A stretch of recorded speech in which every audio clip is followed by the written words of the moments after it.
Sociopathy is a personality disorder that manifests into extremely antisocial attitudes and behaviors, and those affected by the disorder are often considered to be lacking a social conscience. Some of the attitudes and behaviors most often associated with sociopathy include a grandiose sense of self, acts of manipulation, pathological lying, a lack of guilt or shame, and general unreliability.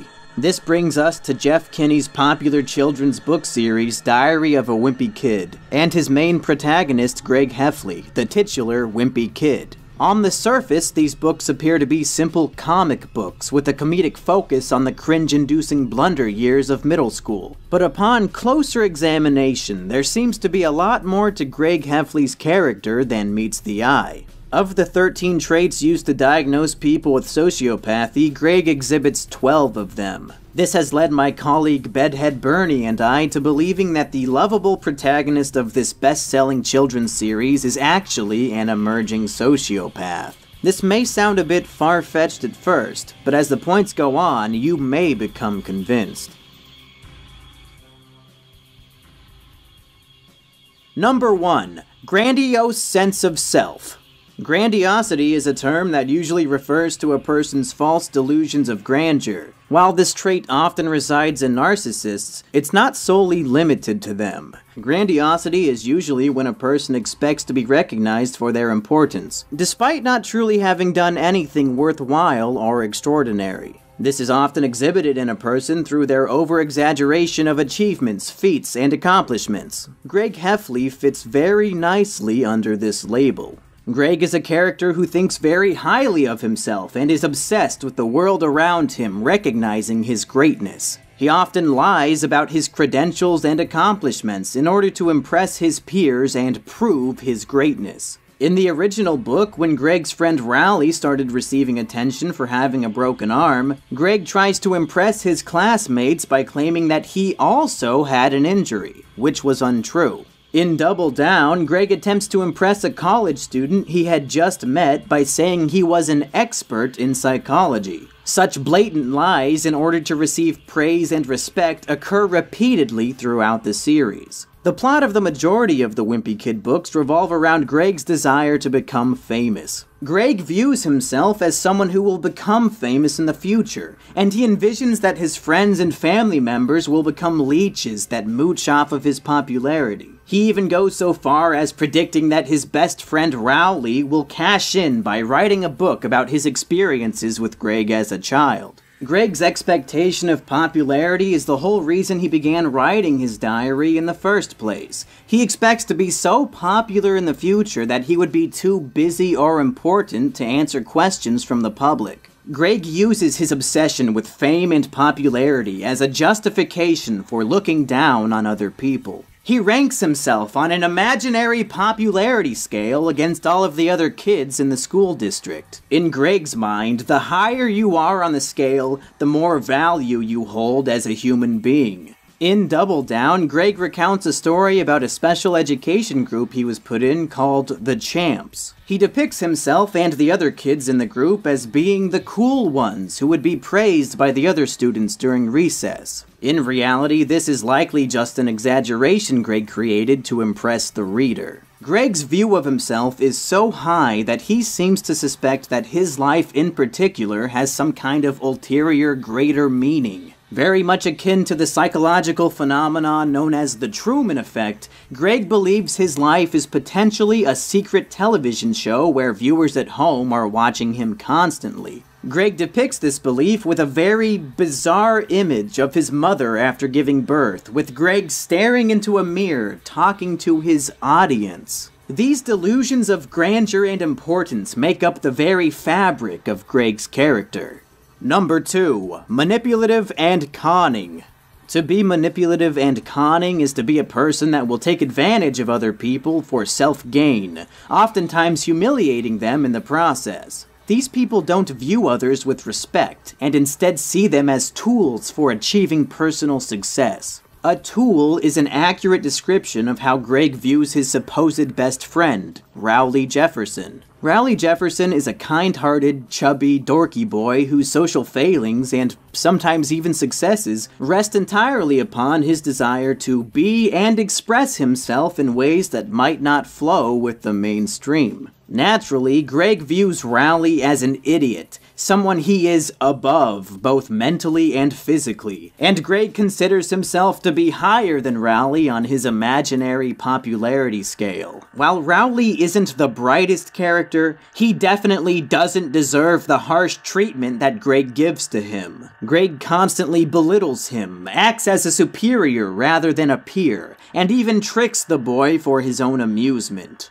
In the first book, Greg manipulates Rowley into riding down a large hill on a children's bicycle while Greg would try to hit him with a football as he rode past. When he finally manages to hit Rowley, he ends up accidentally breaking the boy's arm, thus forcing him to wear a cast. The injury brings Rowley some attention, and he starts becoming a bit more popular because of it. Greg sees this and attempts to use Rowley's injury to gain popularity for himself. As you would expect, this backfired. In the book Dog Days, Greg tries to start a lawn mowing service to earn money in order to pay a bill he owes to Rowley's father. Despite this service being Greg's idea in order to pay for Greg's bill, Greg attempts to trick Rowley into doing all of the labor that came with the job. This is just one example of many that show Greg's malicious manipulations in action. This antisocial behavior is no secret. Even Greg Heffley's Wikipedia page references his constant manipulations.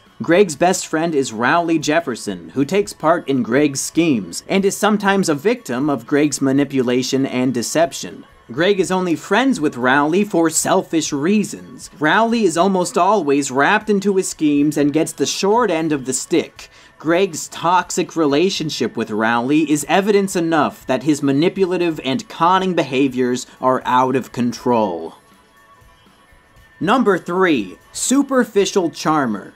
A superficial charmer, also known as an insincere charmer, is when someone attempts to charm or manipulate someone for an unclear or ulterior motive.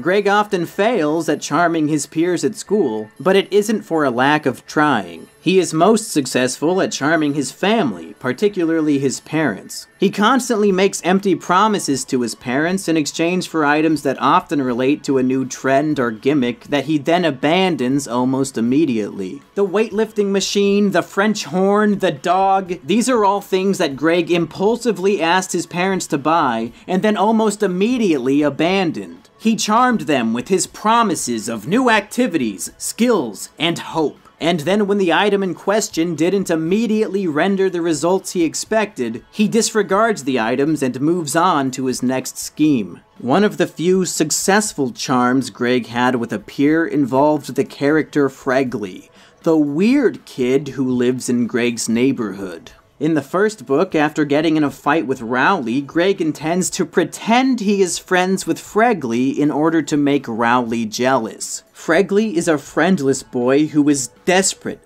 for companionship and camaraderie. So when Greg approaches him with the offer of becoming best friends, Fregley takes the bait. Greg, of course, has no intention of actually being friends with the boy, as his ulterior motive is to make Rowley jealous. And this vile charming leads Fregley to feeling more friendless and alone than ever before. Greg fed on Fregley's vulnerability, and he had a feast. Number 4. Pathological Liar.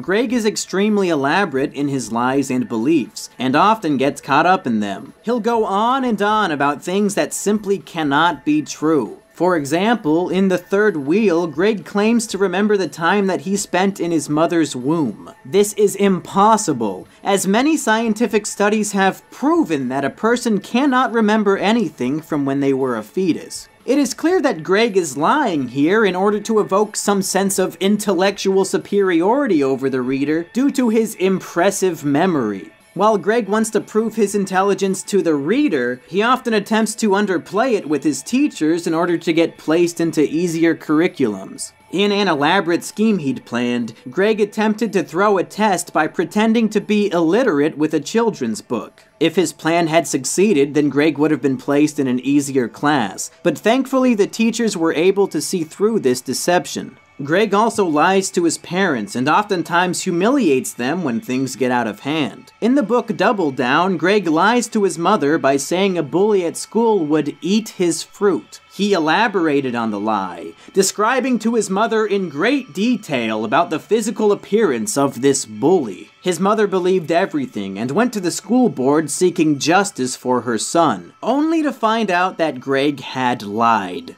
These are just a few of the hundreds of examples of elaborate, complicated lies that Greg tells throughout the course of the series. Number 5. Lack of guilt or shame.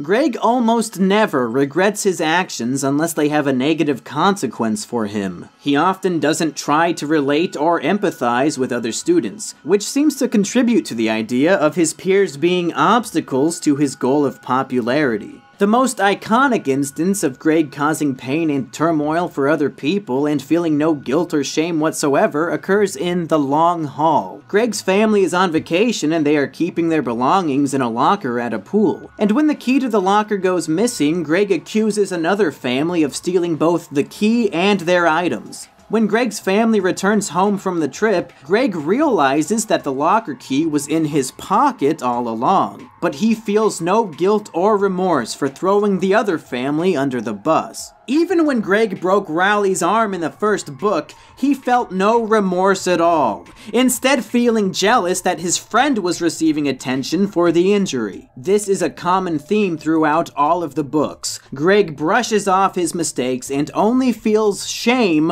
when the consequences of his actions personally affect him.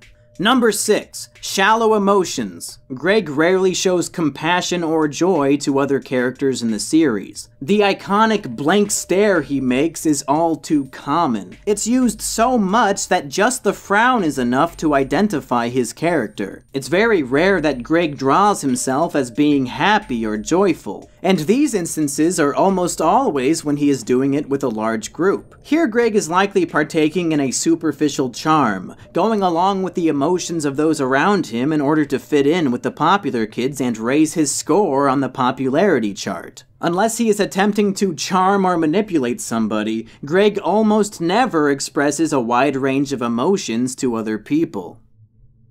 Number 7. Need for stimulation. Typically, the term need for stimulation refers to gambling or drug abuse, but another vice that fits the term is a need for causing physical abuse. In many books, Greg writes how he wishes he could beat and abuse his younger brother Manny by means of practical jokes or destroying his creations. Thankfully, Manny is often protected by the watchful eyes of their parents. Unable to receive stimulation this way, Greg turns to abusing his friend Rowley, taking advantage of his lower intelligence by playing practical jokes on the boy that often end in serious injuries. This addiction will likely translate into an adult life riddled with domestic abuse against any poor woman unlucky enough to find herself in a relationship with this twisted boy.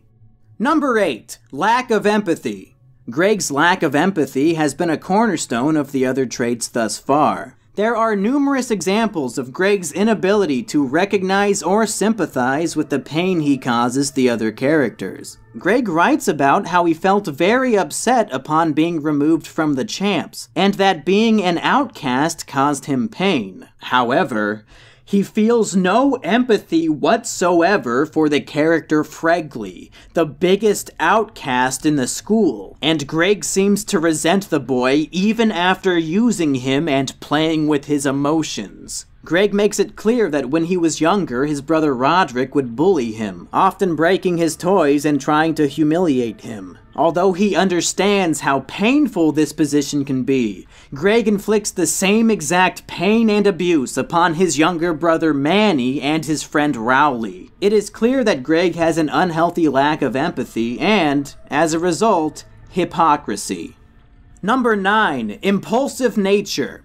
Greg's impulsive nature has already been touched upon in the superficial charmer section, but it goes even deeper than impulsively begging his parents to buy something for him. Greg doesn't always think before he speaks, and will do things without realizing the consequences. This happened with Rowley's father's membership to the country club, where Greg would constantly order drinks assuming that they had already been paid for. This impulsive behavior landed both Greg and Rowley's father in hot water. In the first book, after being sprayed with water by a group of teenagers, Greg impulsively yells that he is going to call the police. This led to a chase that ended with Greg and Rowley hiding out in his grandma's house while the teenagers vandalized her property. Greg constantly gets into situations like this where the people around him fall victim to his inability to think before he acts. And he, of course, almost never shows remorse for these behaviors. Number 10. Juvenile delinquency. An important trait used for identifying sociopaths is stated like this. He usually has a history of behavior and academic difficulties, yet gets by conning others. Problems in making and keeping friends. Aberrant behaviors such as cruelty to people or animals, stealing, etc. Does this sound familiar to you? Because to me it sounds like an almost perfect description of Greg Heffley. Greg is horrible at school, often slacking off and wishing that he got into a lower level class. He once slept through an entire period, only to wake up in the middle of the next. He's conned others before, and tried to use his brother's old essay to trick the teacher into giving him a good grade. He's had many issues keeping his only friend, and his mistreatment of Rowley often leads to fights and arguments that end in long breakups. Greg has also admitted to stealing many times throughout the diaries, and hid a relative's diamond ring so that when she died, others wouldn't be able to find it. Number 11. Unreliability. Greg has a horrible memory and often forgets to do simple things that lead to detrimental results. He is also irresponsible and is willing to destroy other people's reputations to save his own skin. This happened with the safety patrol, where he bullied kindergartners and chased them with worms. At one point, he forced them to climb and hide in a hole that was made in a construction area. A neighbor saw this and assumed that it was Rowley who had terrorized the children. Greg didn't correct them, and Rowley was forced to resign and apologize to the kids. At a school play, Greg had an extremely simple role. He was to literally play a tree and stand still for most of the show. Somehow, he was able to mess even this simple task up. He completely derailed the show, and at one point threw a prop at the main lead. The main actor became upset and attacked Greg, devolving the play into a fight. Greg felt no remorse for wasting the time and effort his peers had put into the show, and instead wrote about how proud he was of this achievement. Number 12. Criminal versatility. Criminal versatility refers to a person changing their image as needed to avoid prosecution. They can change their life story readily. I think you can see where this is going. Greg has supposedly been in middle school for more years than possible. It seems he hasn't aged in the whole series. He's had 2 summers and remained in the same grade. This is where my true theory kicks in.